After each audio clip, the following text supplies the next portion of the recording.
59 मुलं आज इस्रोला जात आहेत आणि जवळपास 9,500 मुलांच्या मधून 59 विद्यार्थ्यांची निवड झालेली आहे.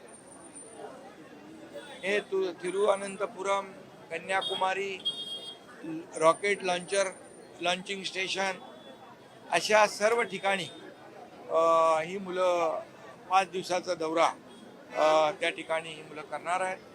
आणि जिल्हा परिषदेची शाळेतली मुलं या इस्रोच्या दौऱ्यामध्ये, मिशन भरारी या दौऱ्यामध्ये त्यांची निवड होणं हे खरं म्हणजे अतिशय आनंदाची बाब आहे. आणि खरं म्हणजे अगदी अब्दुल कलामजी असतील, महात्मा गांधीजी असतील, संत गाडगे बाबा असतील, हे नेहमी म्हणायचे की ग्रामीण भागात खरा भारत आहे. आणि ग्रामीण भागातली मुलं आज इकडे इस्रोला जात आहेत आणि विज्ञानाचा अभ्यास करण्यासाठी, त्या ठिकाणची माहिती घेण्यासाठी ही जातील. आणि खऱ्या अर्थाने एक वैज्ञानिक दृष्टिकोन त्यांना अनुभवता येईल. आणि ही 59 मुलं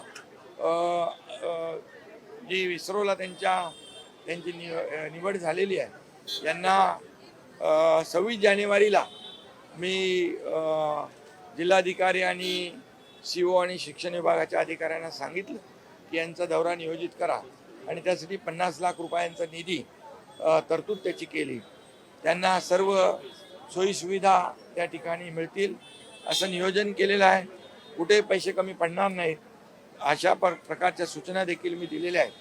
ही मुलं अभ्यास दौऱ्याहून परत आल्यानंतर इतर जी आपली जिल्हा परिषदेतल्या शाळांमधली मुलं आहेत त्यांना देखील हे मुलं नी काय अनुभव घेतला याचा विस्तृत माहिती आपल्या या जिल्हा परिषदेतल्या शाळांच्या मुलांना मिळेल.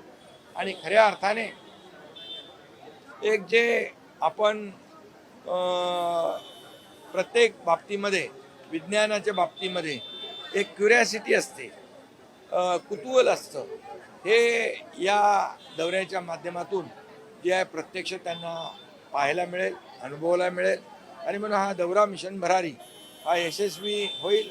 जिल्हा परिषद शाळेतली मुलं या ठिकाणी माहिती घेऊन येतील आणि त्यांना देखील जग काय आहे हे याचा अनुभव घेता येईल. म्हणून मी त्या सर्व मुलांना 59 मुलांना शुभेच्छा देतो, त्यांच्या पालकांनाही शुभेच्छा देतो, विद्यार्थ्यांनाही शुभेच्छा देतो.